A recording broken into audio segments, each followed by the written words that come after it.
This Torah class is brought to you by TorahAnytime.com. Okay, good morning, friends. Shalom Aleichem, Bruchim Habayim. We're going to discuss a very important topic today. Let's begin with a few important yediyos for those who are joining us for the first time in Nedarim. When one makes an Isser Neder, there are two processes that one can make a Neder. One could just say, this should be Asr to me, and then the Neder is Chal. But there's another process called Hatfasa, where basically you extend the prohibition from something that has already been prohibited. Hatfasa, where you access Isser from elsewhere and you make it devolve on the item that you want to prohibit. And the rule is you could only be matfis from Davar Hanadur and not from Davar HaAsr. You could only access and extend something that had previously become Asr through an Isser Neder, not with something that was just the Torah prohibited. In other words, you can't say, I want this piece of steak to be prohibited to me like that piece of pig, because a piece of pig is not a Davar Hanadur, it's a Davar HaAsr.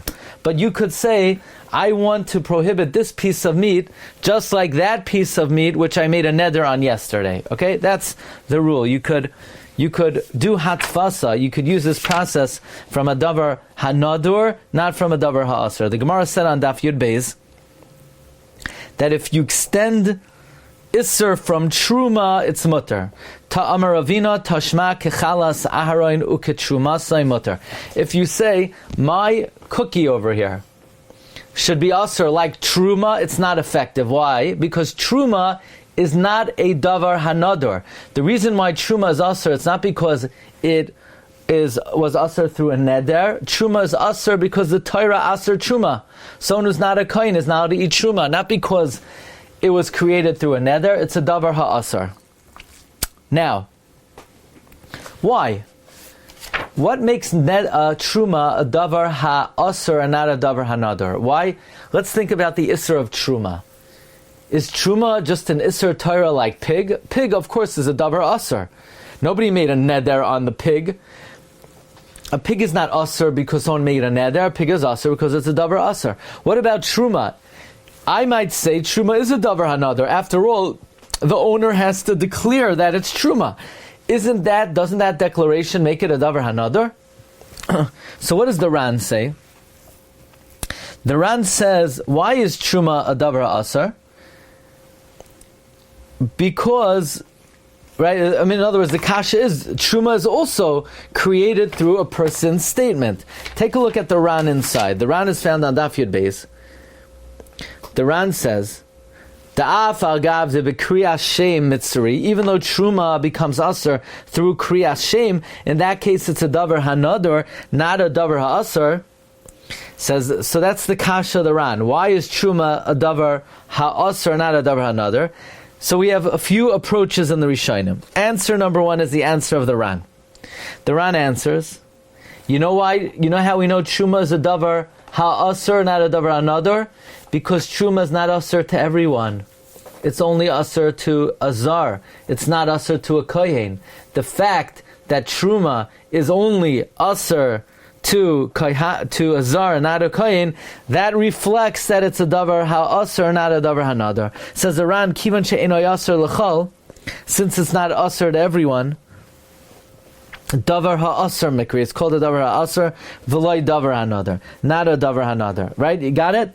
The reason why Teruma is a Davar HaAsr is because it's not Asr to everyone. However, the Rosh,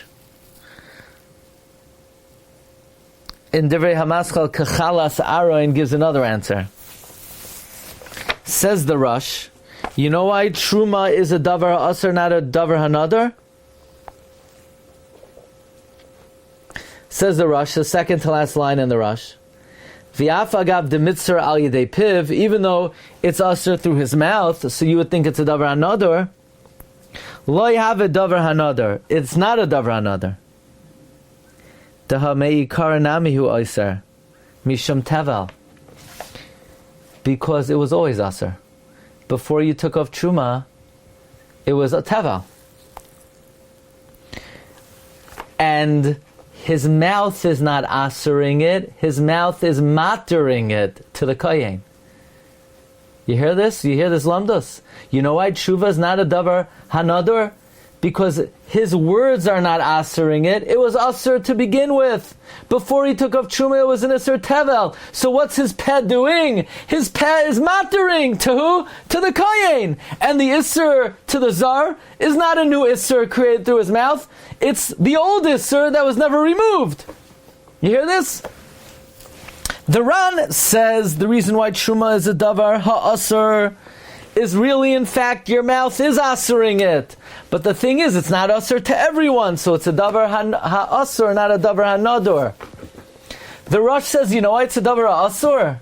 Because your mouth didn't do anything. It was aser to begin with. There was an iser tevel to start. What the mouth did was, the mouth permitted it to a kohen. But the iser to a zar is the old iser of tevel.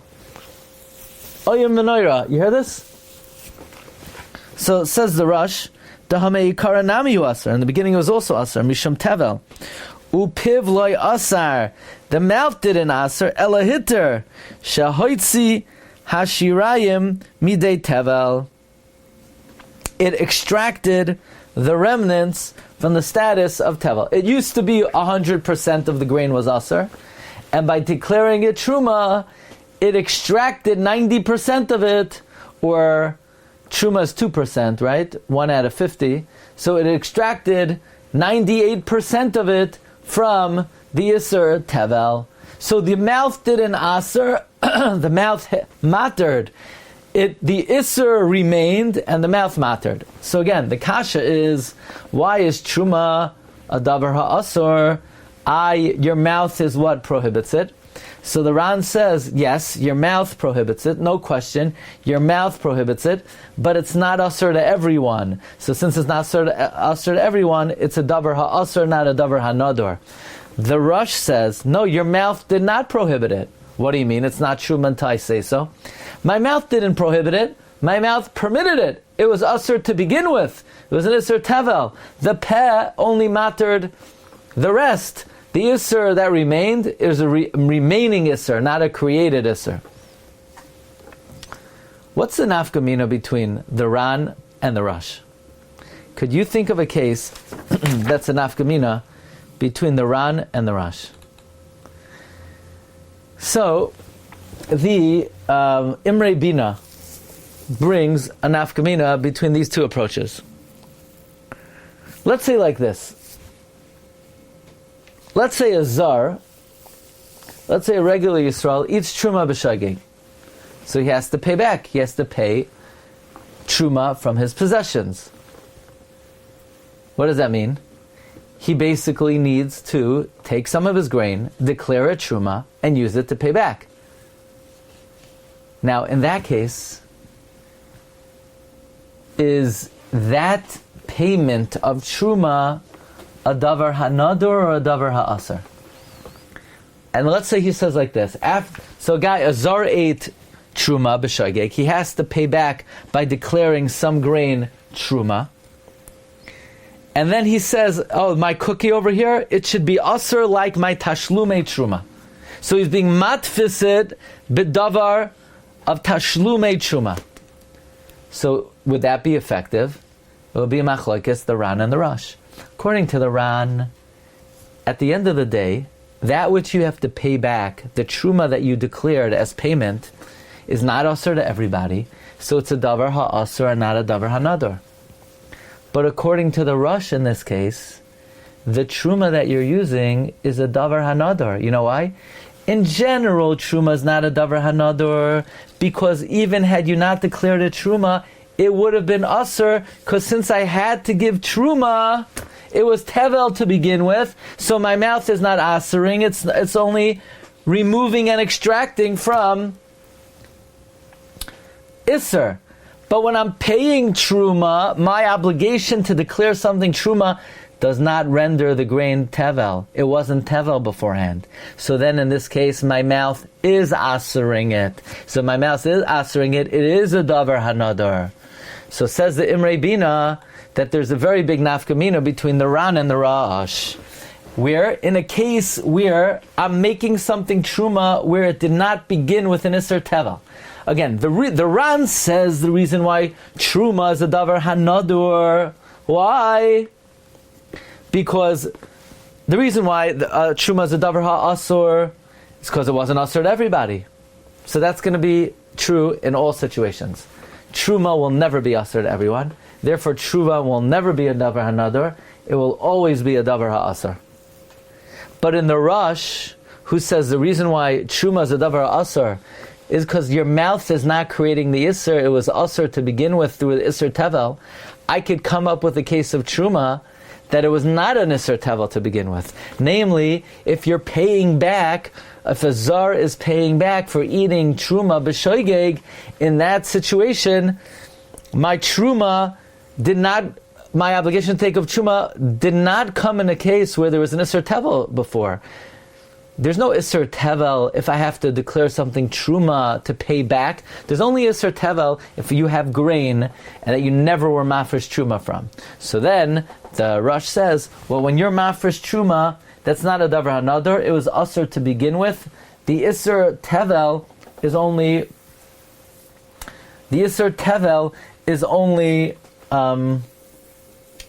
The Isser Teruma is only continuing the original Isser, and what you're doing is you're being mater. Okay, so you hear clearly the nafkamina between the Ran and the Rosh. According to the Ran, it's a Davar Asur because it's not Asur to everyone. So in that case, Teruma will always be a Davar Asur, not a Davar Hanadur. But according to the Rosh, the reason why it's a Davar Asur is because it was Asur to begin with. Your mouth is matering, not Asuring. That's only true if it would be an Isser Tevel to begin with. But in a situation where I have to, let's say, pay back by declaring something Teruma where it did not start with an Isser Tevel, then in fact Teruma would be a Davar Ha-Nadur. Okay? You see that nafkamina? It's a beautiful nafkamina. So now I want to share with you a Chidush Atzum from Rav Nosson Tzvi Finkel. In Chidushay Hagoyin Rav Nosson Tzvi. When I was learning Eretz Yisrael in Yeshiva Chafetz Chaim in Sanhedria Merchaved, Baruch Hashem, Hashem gave me the good sense that on Fridays, when there was not really yeshiva, in Eretz Yisrael on Friday, you don't really have yeshiva. Grade, in Chafetz Chaim, in the morning we had Igros Moshe for an hour, and then we were free. So I went many times to hear Rav Nosson Tzvi Finkel speak. I even have notes on the shmuzin that he gave. I even remember one shmuz he gave on the smag, who says there's a lav in the Torah, V'loi yimas levav achechem kilvavam. I don't think any other Rishonim counted as a lav. Literally, it's talking about if you're fighting in the war, don't slacken off because you're going to cause the hearts of your fellow fighters to melt and be scared. If you show fear, you're going to inspire fear in others. But the smag learns, if I'm not mistaken, that let's say a person's not feeling well, yeah, and they're personally excused from doing a mitzvah. The only thing is, the guy next to you, he doesn't know you're not feeling well. So if you're going to slacken off, you're going to influence him. So even though you might be independently pater, but you need to take into account how it's going to affect other people. I mean, that was one shmuz from Nosson Tzvi gave. I didn't hear him give shiurim in learning, so this might be the first chidush that we're saying over from Nosson Tzvi Finkel. But his derech in learning was l'shitase. What does it mean l'shitase? That he would like to say if there's a machlokes, let's say the Rashi and Tosfos on Daf Beis, the machlokes Rashi and Tosfos on Daf Daled, it's not a new machlokes. It's dependent on the original machlokes. It's really one machlokes. Because of machlokes A, that's why they argue in the second area as well. I remember by the Hespedim of Rav Nosson Tzvi Finkel in our yeshiva, Rav Aaron Lapiansky spoke, and he explained what's the logic of this derech halimud of making l'shitase. You ever hear such an idea? The Rambam machlokes, Rambam and Tosfos, it's l'shitase of another machlokes they have elsewhere. Is that just like a gimmick? Is that just like a cool thing?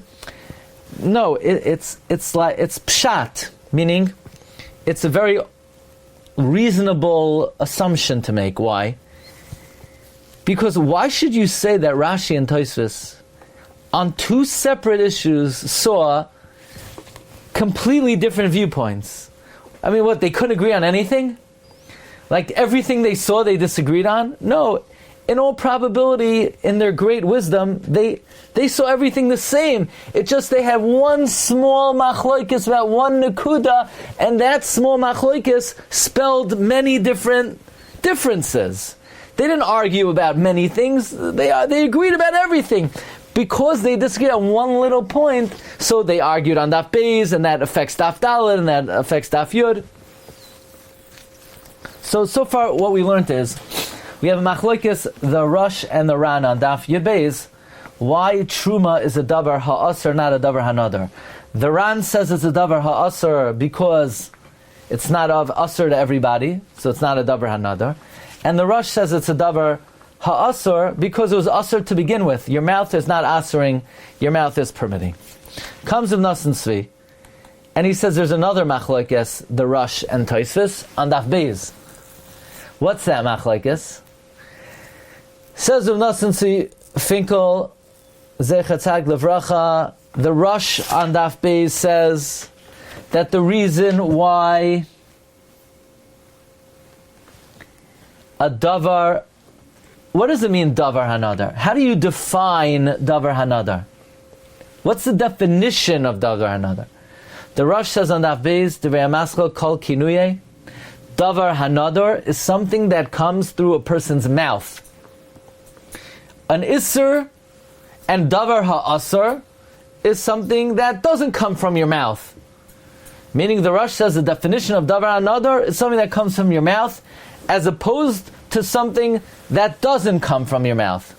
Okay? Okay. The Ran on Daf Yud Dalet says something a little different. The Ran on Daf Yud Dalet says that's not the definition of Davar Hanadur. Davar Hanadur is not an Isser that's created by your mouth. A Davar Hanadur is an Isser that is created through Kayach HaAdam. The Rosh says Davar Hanadur is something that is triggered by your mouth, and Davar Asr is something that's not triggered by your mouth. The Ran says Davar Hanadur is something that is created al yedei kayach ha'adam, and Davar Asr is al yedei kayach ha'Torah. Says Rav Nosson C. Finkel that they go l'shitase. You know why the Ran says that Teruma is not a Davar Hanadur? The Ran says, very simply, the Ran says the reason why Teruma is a Davar Ha'asr is it's not Asr to everyone. If it's not Asr to everyone, it's Asr al yedei kayach ha'Torah. Meaning, the starting point between the Ran and the Rosh is, what's the definition of Davar Hanadur and Davar Asr? The Rosh says something that comes through your mouth. The Ran says something that comes through your kayach, not through your mouth, through your kayach. So the Rosh looks at Teruma, and he says, Teruma seems like Davar Hanadur. It comes through your mouth. So what's the problem? So the Rosh has to say, yes, it comes through your mouth. The thing is, there's no Isra at all. It was Asr to begin with. Meaning, the Rosh looks at Teruma, and the Rosh says, wait a second, in my lexicon, in my vernacular, the definition of Davar Hanadur is something that comes through your mouth. Teruma comes through your mouth. So the Rosh is forced to say a very complex pshat. Yes, Teruma comes through your mouth, but it was Asr to begin with. Since it was Asr to begin with, it's not a Davar Hanadur, it's a Davar Asr. But the Ran could say much simpler. You know why? In the world of the Ran, Davar Hanadur is not something that comes through your mouth. Davar Hanadur is something that comes al yedei kayach ha'adam. So let's ask ourselves, why is Teruma not a Davar Hanadur? The answer is, the Ran says, it doesn't come al yidei koyach ha'adam. How do we know it doesn't come al yidei koyach ha'adam? We know that's evident from the fact that it's not asur l'chal. So, the way the Ran and the Rosh approach the subject of Teruma is dependent on how they define Davar Hanadur as opposed to Davar Asar. The Rosh defines Davar Hanadur as something that comes through your mouth. So then he's stuck. He's up the creek without a paddle. Why is Teruma Davar Asar, not a Davar Hanadur? So the Rosh is forced to be Mechadesh. The truth is, it does come through your mouth. The thing is, there's no Isser, because your mouth is only permitting. Your mouth is permitting the rest of what's not Teruma. It's not asering the Teruma. The Teruma is just a continuation of the original Isser of Tevel. Mashein Kain, the Ran has a simpler way to do this. Because in the world of the Ran, Davar Hanadur is not something triggered through your mouth. Davar Hanadur is something that the Isser comes al yidei koyach ha'adam. So Teruma's Isser is not al yidei koyach ha'adam. How do we know that? That's evident from the fact that it's not asur l'kol. Something that's not asur l'kol, that's an Isser Torah. Okay, so a few things. We learned the Geshmaka Machlokes, the Ran and the Rosh on Daf Yud Beis, regarding why Teruma is not a Davar Ha-Nadur.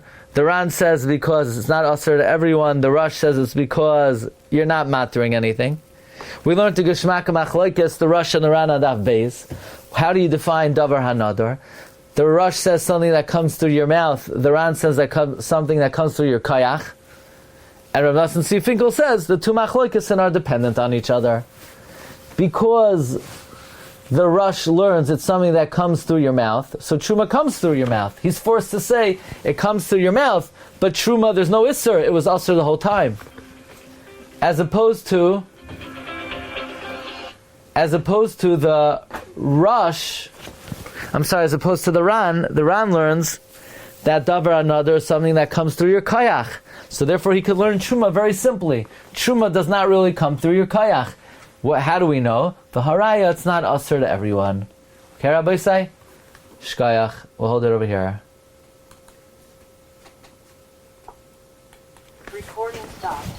Okay. You've just experienced another Torah class brought to you by TorahAnytime.com.